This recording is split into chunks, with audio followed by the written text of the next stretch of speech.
So I think we like to hang on to things and people that no longer serve us. And that's where we destroy ourselves, to be honest with you. Yeah.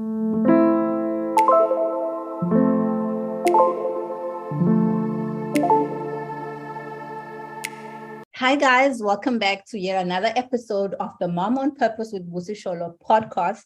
Today is a guest episode and I have an amazing mom. Her name is Massi, which is short for Massi Nokeri. I love the name so much. It's Massi Nokeri. She's a mom of two. She's a wife.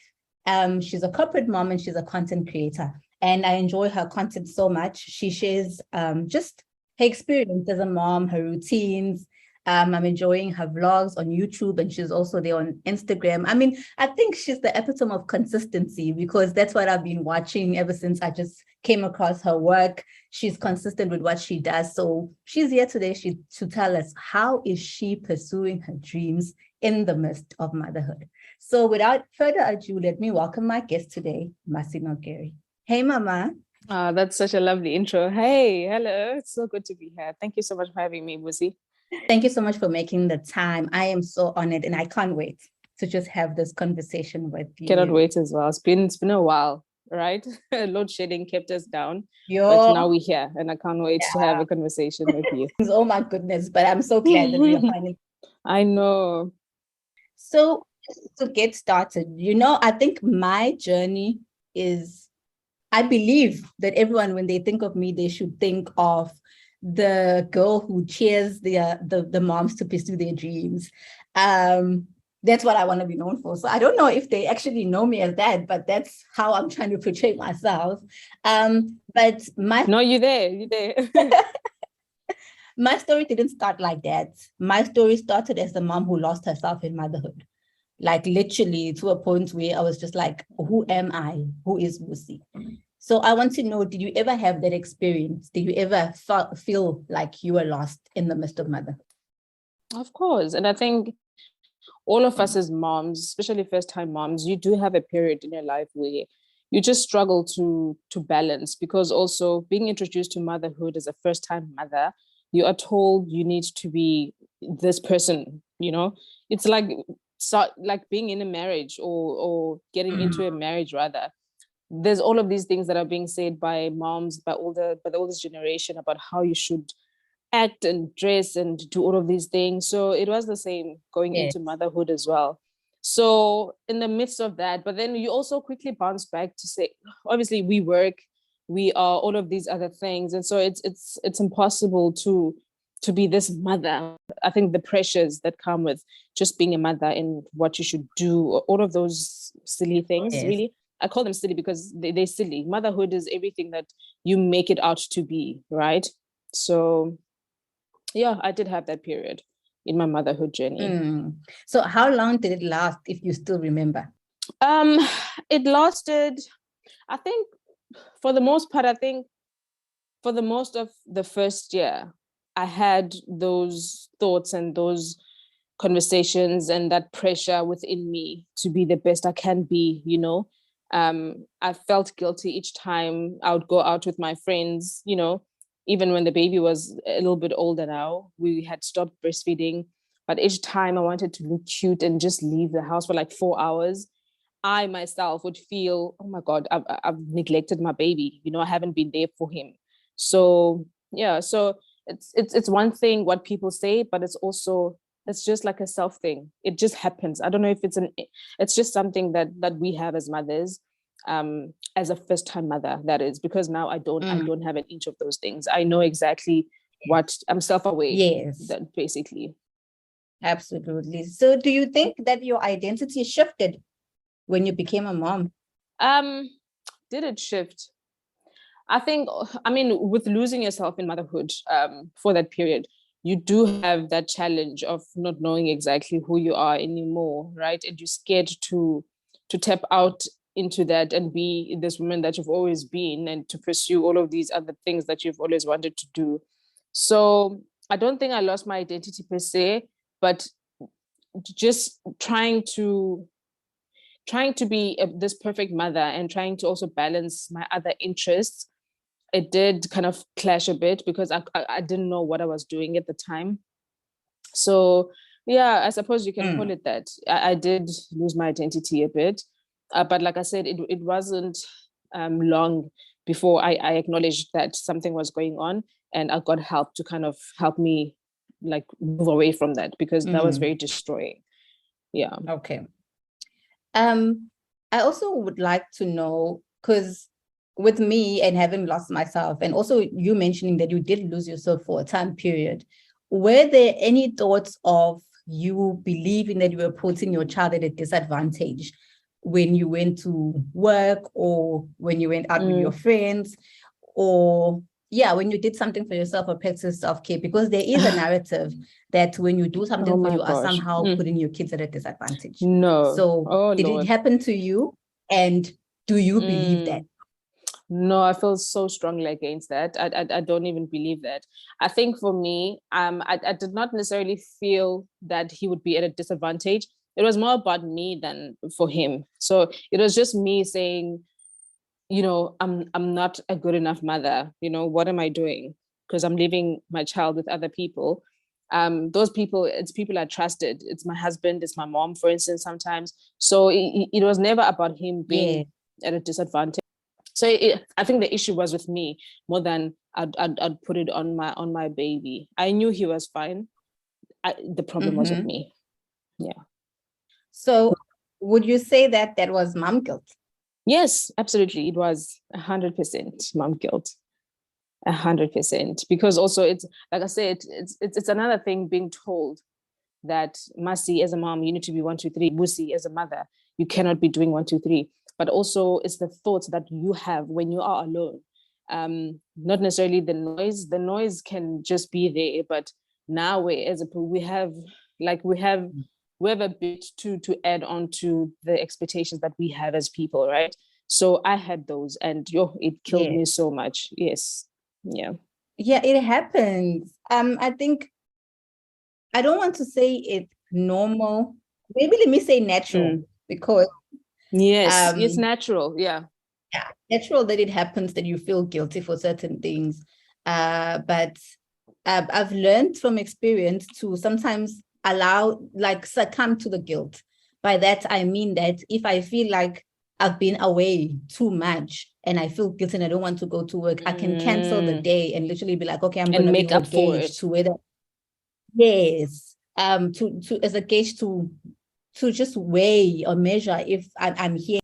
Sometimes to say, okay, if I feel guilty so much every time I have to leave, does it mean I'm away most of the time? And then I just make up for it. Yeah. I like your perspective. It makes more sense, to be honest with you, because I think for me also, I think like I said, when I'd go out and I feel, oh my God, okay, I've done this, I shouldn't have done it or whatever, right? Then it got to a point where then I stopped doing all of those things. And then I became this mother that I thought I had to be. So now I was miserable. I was always home. Yeah. I was alone with this baby. I was so depressed, right? Because I felt like going out and seeing other people and just having fresh air would make me a bad mom. So this is the good mom, and unhappy mom, a stressed mom, a sleep deprived mother. You know what I mean? So it affected me that way, because then now I got depressed because I had stopped doing those things after the realization. But actually, we shouldn't be doing that, like you said. Yeah. Yeah. You should be filling your cup. Absolutely. So do you still experience mom guilt now? Oh, no. Now I'm good. I'm still a young mom. I've only been a parent for 2.5 years, but I've learned so much. You learn a lot in your parenting journey, and you learn from yourself, the things you used to do, your past, and other moms as well. But now I've grown so much. And like I said, I'm self-aware. I know exactly what's happening, when it's happening, why it should be happening. I'm happier now. I don't have guilt whatsoever. And that's why I'm enjoying this pregnancy as well, because I've been changing the narrative for myself that being pregnant, you can't be out, you can't be wearing nice and cute, you can't be wearing your heels and just looking alive and good. Pregnancy shouldn't be like that. We're not disabled when we're pregnant. Absolutely. Okay, you are a mom, right? Yes, I am. A corporate mom, which means a working mom, right? Yep. I believe that you are a daughter, a friend, etc., etc. Mm-hmm. How do you do all of these things? How do you weigh all of these hats? Yes. Because I see that it's you have like dates with friends on your channel. Yes. And Yeah. it's you and Horsey, swimming, this, that. Like, how are you? Sure. It's very difficult. I won't lie to you. It's very difficult. But I think having support, man, it's so cliche, but having support makes like a big, great deal out of everything, right? So I get to have time because my husband tries Mhm. to give me that time as well, you know? And also, Hosti is big now. And I've tried, or I think I made a commitment to Yes. myself to say, okay, now that he's grown, right? I want to have him a part of my life in many ways possible. So I mean, if my friends want for us to go out, in many cases, we just take the kids with as well. Also with us, if we want to explore Cape Town, which we always want to do, like try wine farms and all of these things, we always try to go to Yes. places that are kid friendly, you know? So I try to incorporate him so that it doesn't feel like now I'm going to be leaving him with other people or now this. So I'm enjoying my time with everyone I love like instantly, right? So I don't have to split myself into different people, you know. But also, hi, you try some things. Don't like you don't win all the time. Sometimes I'm not a very great friend because I'm probably kind of gearing towards my family. Sometimes I'm not the best wife because I'm probably trying to to be someone else. So not everything wins at the same time, but I think through many seasons, I try to be the best I am where I am. So if I'm with the Khosi, I try to be as present, just to be that mother to him. And if I'm with my husband, I try to have quality time with him. And so so it goes with my family and my friends as well. So I do try to balance it. It's difficult. There's no balance whatsoever, but you look at ways in which work for you. So that's how I've been trying to deal with all of those things. Okay, I love it so much. So is that how you define balance? Yes. So balance does not mean you're going to be great at everything at the same time, but you're going to find ways in which you are present where you find yourself. Yes, that's how I would define it for me.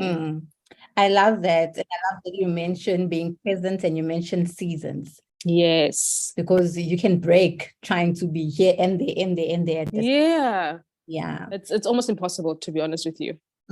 Absolutely. It's a goal to achieve. Yeah. So you shouldn't even be striving. Yes. Yeah. Exactly. Yeah. Different seasons require different things. Like sometimes you need to be more exactly because maybe you are writing exams. I know you were at school not so long ago. So last year. Yes. So then you focus more on that because that's the season is demanding that you focus on your books. Exactly. And then that passes and then you're free now and are more available to do other things.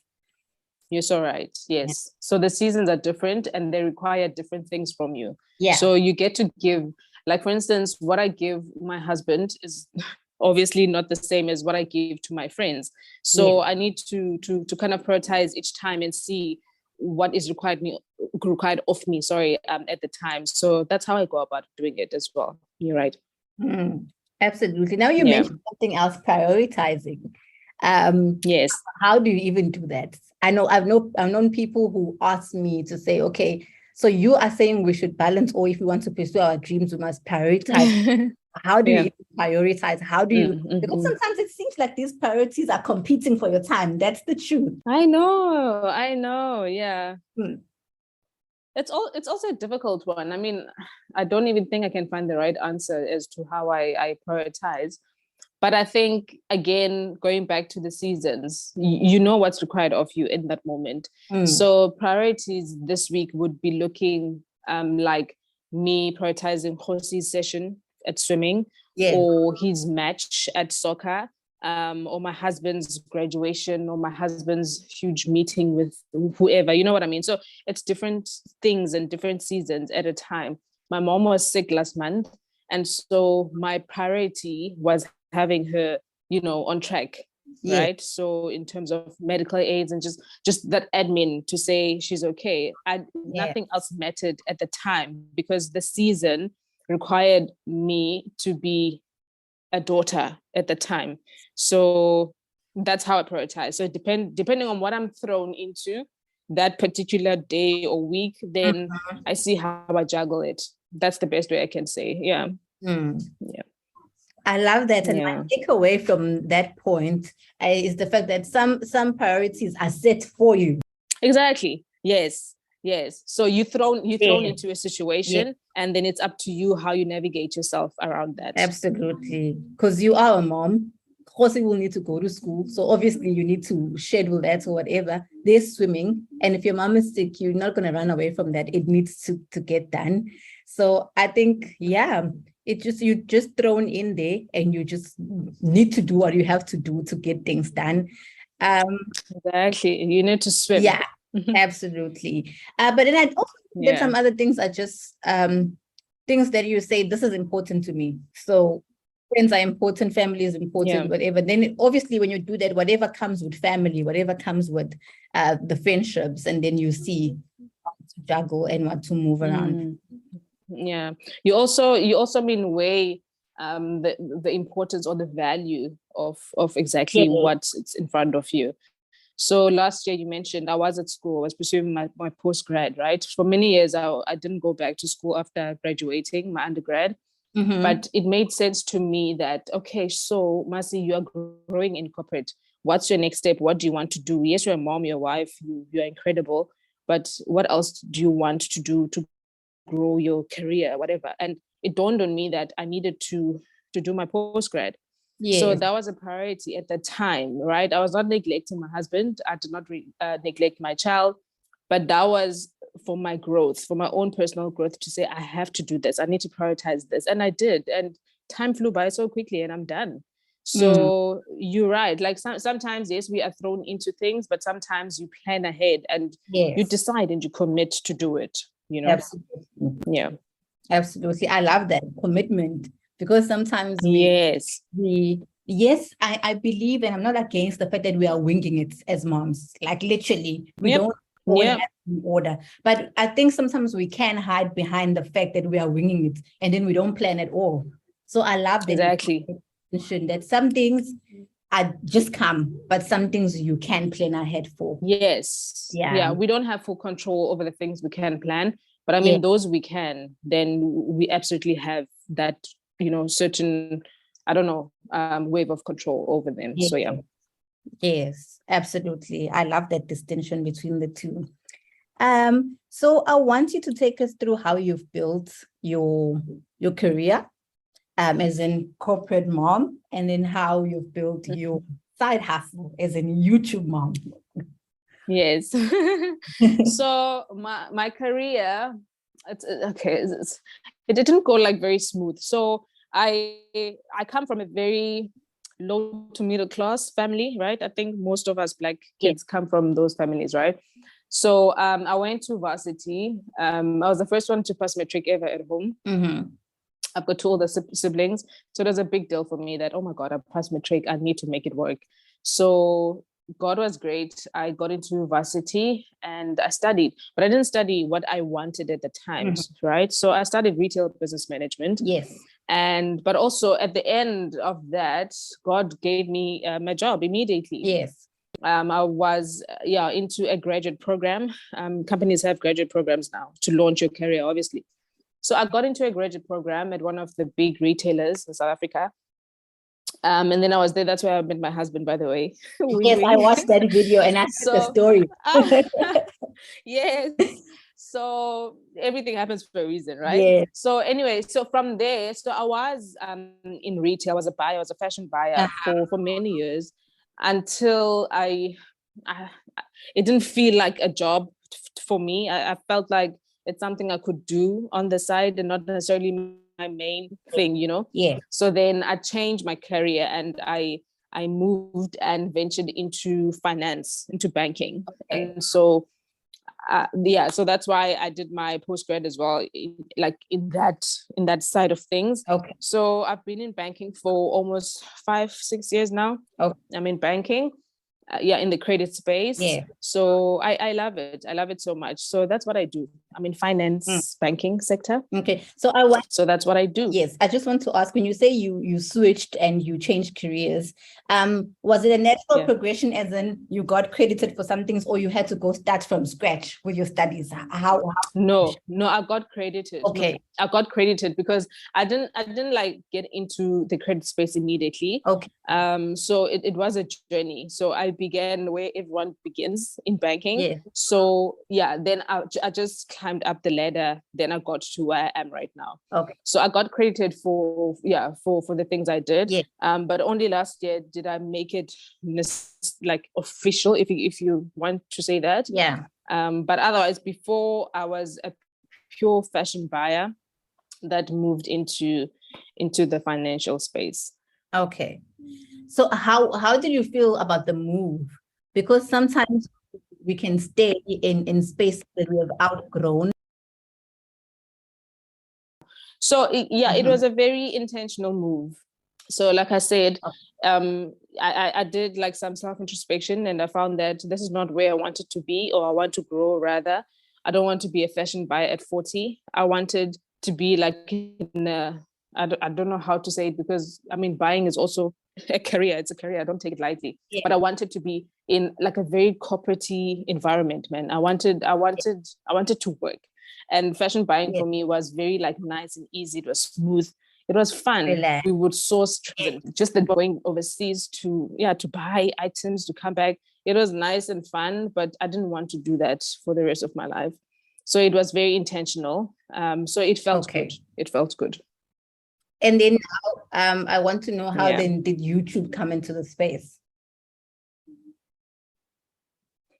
How did I? Yes, the content creation. Yes. Content creation. Yeah. So many years ago, I was in the social media space. But I mean, at the time, it didn't make money. It was just for fun, I suppose, Facebook and them.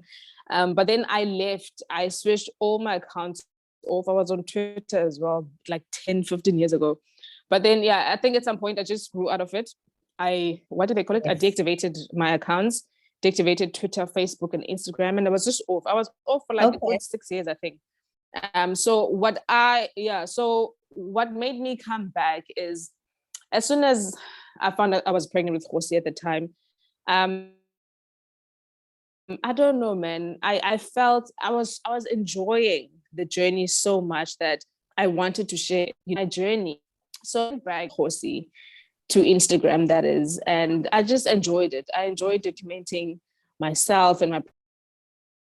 I've been wanting to do it. I think I opened my YouTube account in varsity, even, but way before I was married, way before everything happened. But I just never used it because I was scared.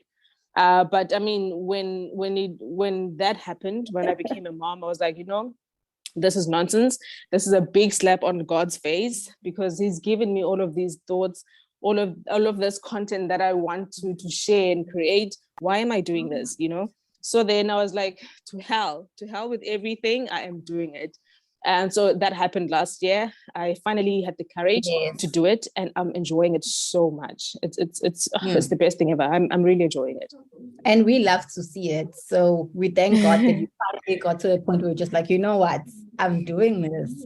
And it's also, I love that it's inspiring and it's real. The fact that even with your corporate career, because sometimes people assume that when they see you do things now, that you were just an overnight success. They just assume that it just came to be. So I love that you're saying no. At first, you just, number one, studied something that you didn't want.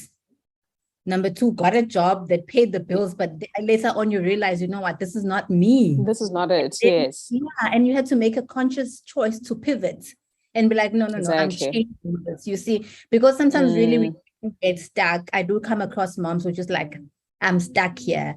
I think also it has to maybe your mindset and perspective in believing that you can pivot and it can work, right? Yes. The mindset is everything. You're so right. The mindset is everything. It can destroy you, but it can also build you if you want. Yeah. Yeah. Yeah. So I love that. Just your journey, as real as it is, that it wasn't just straightforward. Not that it's wrong to have it straightforward, but I think when it isn't, it happens for other people. Yes. yes. And there's nothing wrong with that. Absolutely nothing. But I think also this is the reality that not everybody has it easy. Because when we see successes, it's easy to assume that people just got there. That's very dangerous. It's a dangerous assumption to make for people. But I think, like you say, other people have it easy and they're just blessed with a smooth journey into corporate and into life in general, but it doesn't happen for everyone. And I was one of those people. Yes. So I love that. And I'm hoping that all the moms who are listening are learning something from that and getting inspiration in that, even if your journey seems like it's shaky and shady, that will continue. Yeah. Absolutely. So I want to know what's the reality and in your house when you pursue your dreams. Like, what does a day in your life look like? Oh gosh, it's so it's rushed up. It's so crazy. So a day in my life currently right now, I do not have a nanny, number one, right now, again. So we are juggling life with my husband together with our son. So right now I am heavily pregnant. Picture this, I'm heavily pregnant. I'm still working. I work from home, thank God.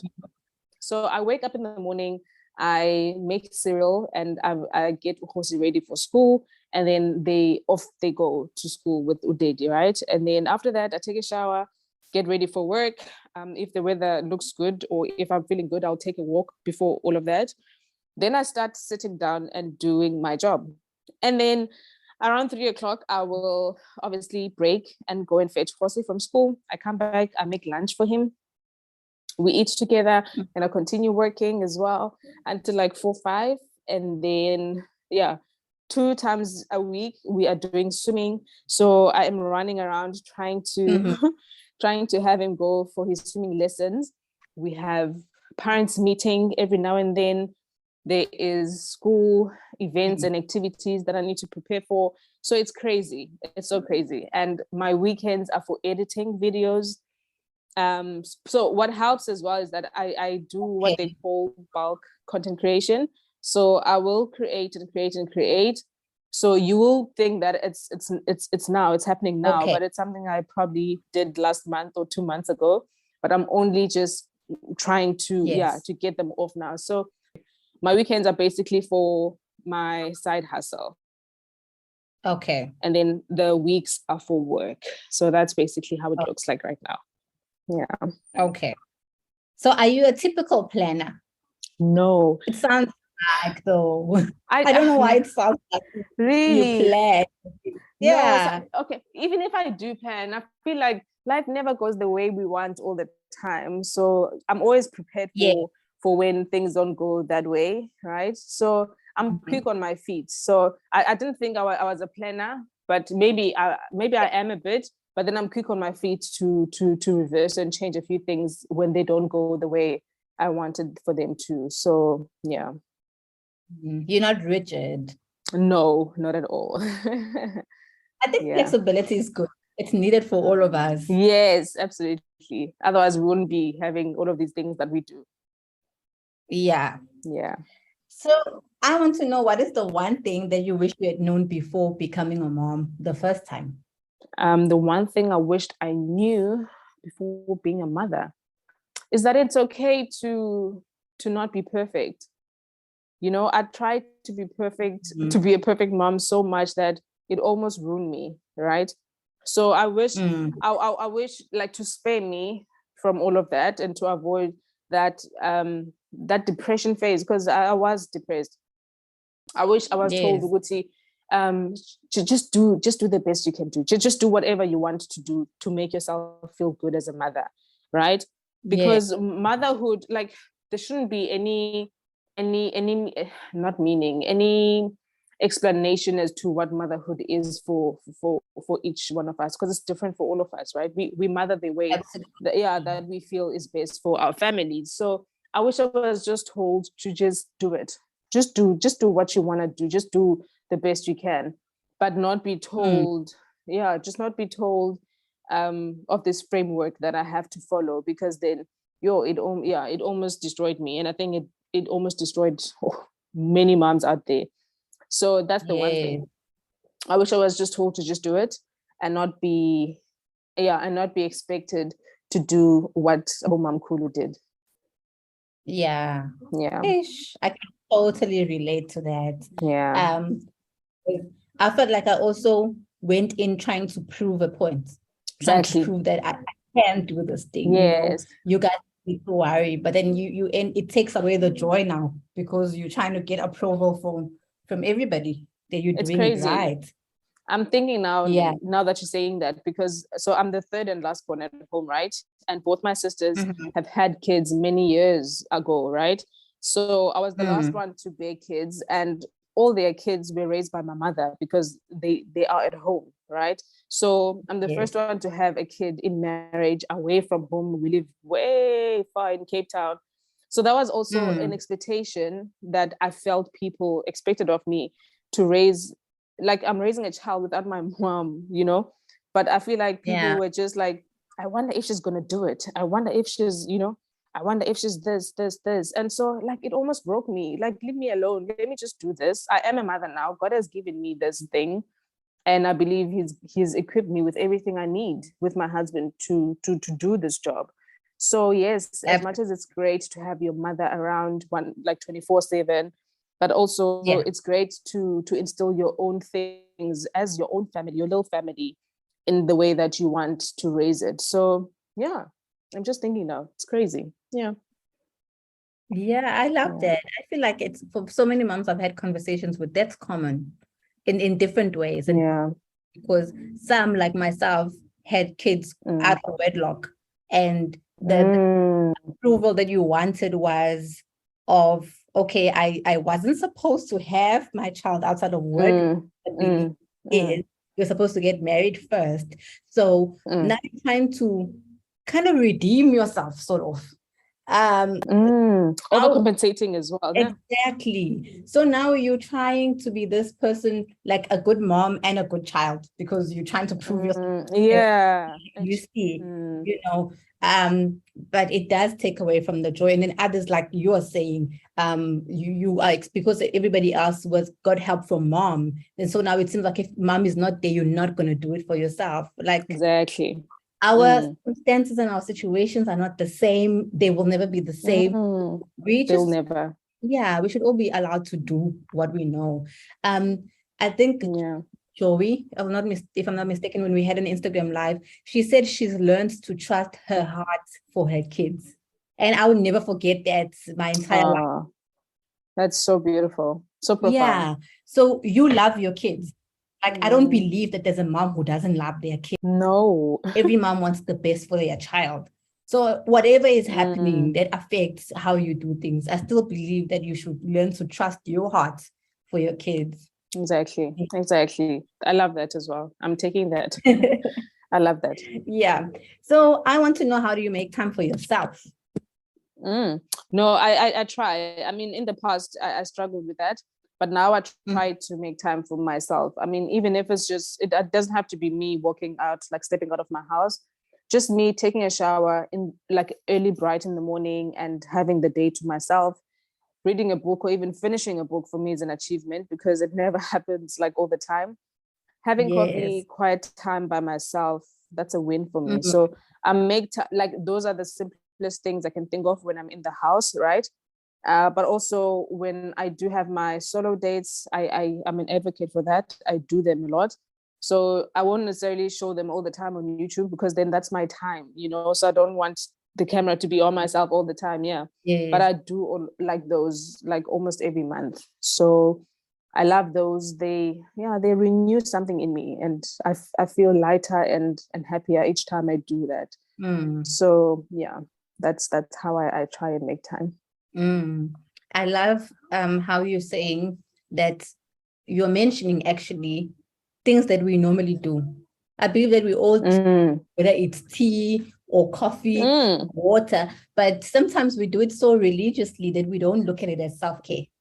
It is. It is. Just having it, yeah. not being distracted, right? Over a book, or just being by yourself in the room, quietness, stillness, and just your thoughts and Jay. That for me is self-care. Yeah. I love that, because even showering, I mean, we shower and bath every day. Exactly. Sometimes if it's too hot, you even go like 3 times because you're just like, I can't handle the heat. Yeah. I even read somewhere that you can make it a self-care by just adding your favorite products instead of just showering. Yes.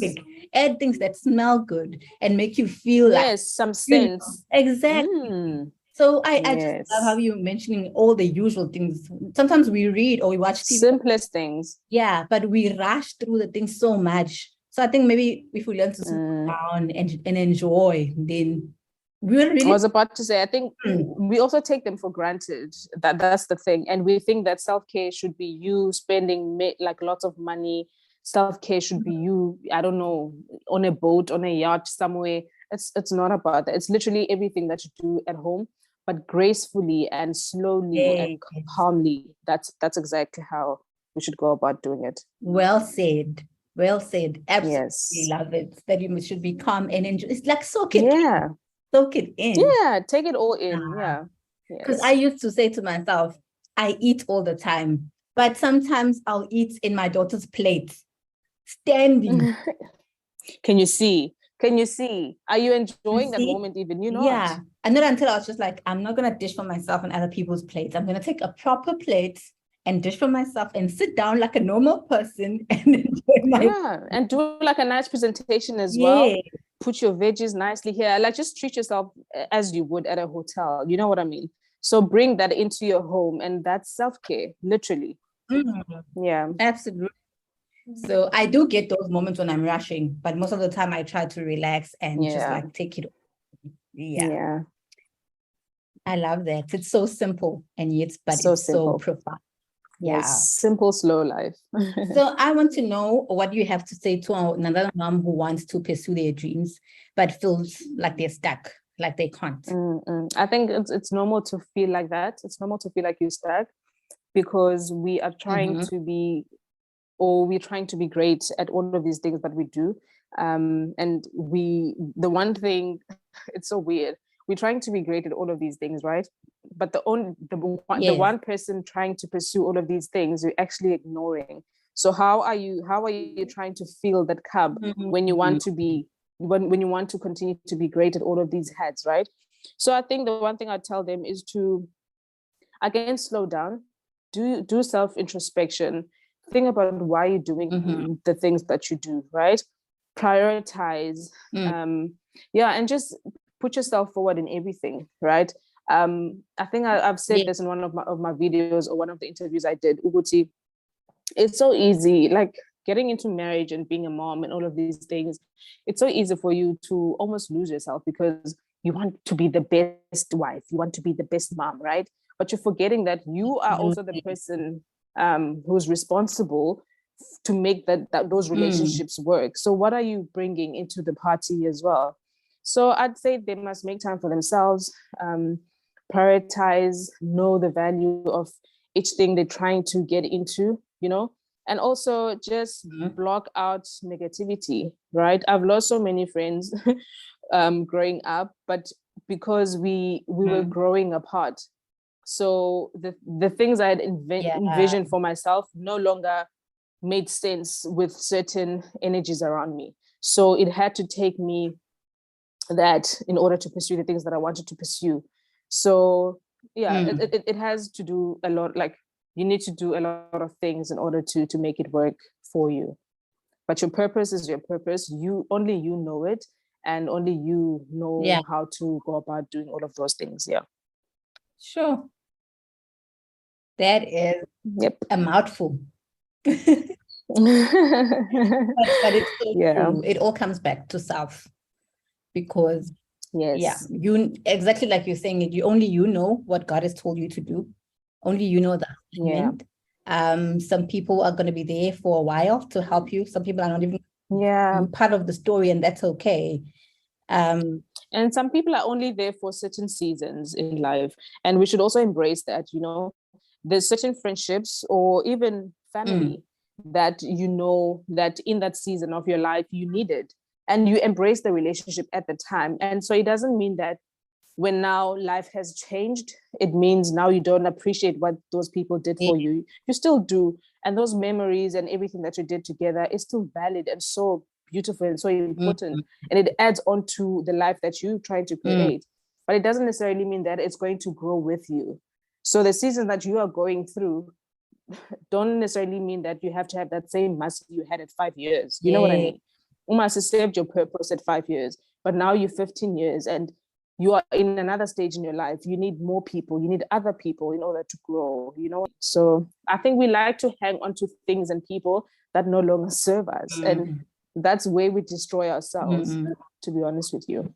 Yeah, absolutely. And because a person doesn't really serve that part of your journey anymore, it doesn't mean that you hate or you've got like hard feelings for them. It's just they some that thing of knowing who to call for like a business idea type of date, and who to call for like a relaxed, how are you, let's catch up type of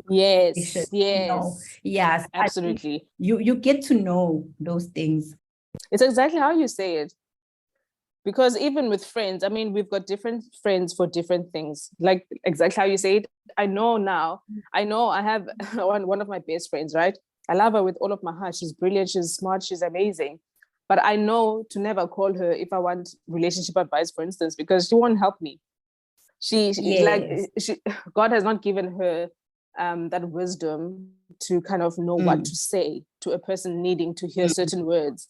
But I know if I want to talk about just life in general, places, and she's the number one person to go to, So there's different people for different things. Yeah. They add value to our lives in different ways. I feel like it's the same as us in the circle of mom bloggers and mom content creators. You go to a certain content creator for something specific. Exactly. It doesn't mean that you don't value the other ones, but you know that if I want fashion, I'm going to Mang Mang. I mean, you won't come to my page for fashion. You won't get any of that. Mine too. No, absolutely. And it doesn't mean when you've now approached that one person, they are the best or they are better than everyone else. You're just saying through this one department you've picked out, they may be the best person you're looking for, but it doesn't necessarily mean that overall they are the most incredible. You know what I mean? So you're right. I love that. This is such a wholesome conversation. I love it. But I think my biggest takeaway is that you're such a self-aware person, that you always go back to, where am I? Is what I'm doing now still serving me? Is it still what I wanted for myself? And I think that's absolutely beautiful, so that you don't get to a point where you're just like, I think I lost myself 15 years ago. Who is this sitting with right now? And I feel like that's something so important for us to always go back to our why. Why are we absolutely? Are we still serving that purpose? Are we still aligned with the vision that God has given us? Yes. No, I'm happy you picked that about me, because that's exactly who I am, to be honest with you. And I don't want it to sound like it's easy or it's an easy place to get to. Yes. It requires a lot for you to get to a point where you are so aware of yourself. It takes a lot, and I've been through that journey as well. But I've found my place in the universe, or like in God's will. So I'm very self-aware. Like there's nothing anyone can say that would deter me or would move me from my vision or from what I love doing, like anymore. 5-10 years ago, maybe, but right now, no. Yeah. And that's actually incredible. You know why? Because again, we actually just look at you and maybe think that Massi was always like this, not knowing some way. And then sometimes it makes us to shy away from starting our journey, because we feel like our steps are messy. It looks like I'm not even getting it right. And that's where Exactly. That's where it starts. Like you're saying that maybe 5-10 years ago, you were not the same person, but you've grown. So I think with every mom that's listening, it's just to start where you are and do what you have to do. Start your journey. Then, time would pass. That's the thing. Whether you are doing what you want to do or whether you're not doing what you want to do, time will pass. Like if you, time goes. I can't be a 40-year-old who's at school. I mean, you're going to be a 40-year-old who's not at school then. So you choose. Exactly. Yeah. And I mean, what do you even get? What do you benefit from just sitting back and watching people piece you apart? Like, I don't know, what pleasure do you get from that? Listening to people, really. Only you know your journey. Only you know where you want to be. And I think just that noise can be very distracting. I know, but it shouldn't be. It shouldn't be. Like you said, we have to learn to block out negativity and block out the gazillion voices that are speaking to in order to be able to be attuned, listen to ourselves and listen to what God is saying. Absolutely. So thank you so much for making the time for me today. Oh my goodness, I love the conversation. That was so quick. I enjoyed this conversation. Thank you. Thank you. Thank you so much. No, it was good having you. Ngiyabonga. No, Bonga Mina. Thank you so much, Busie. I really, truly enjoyed it.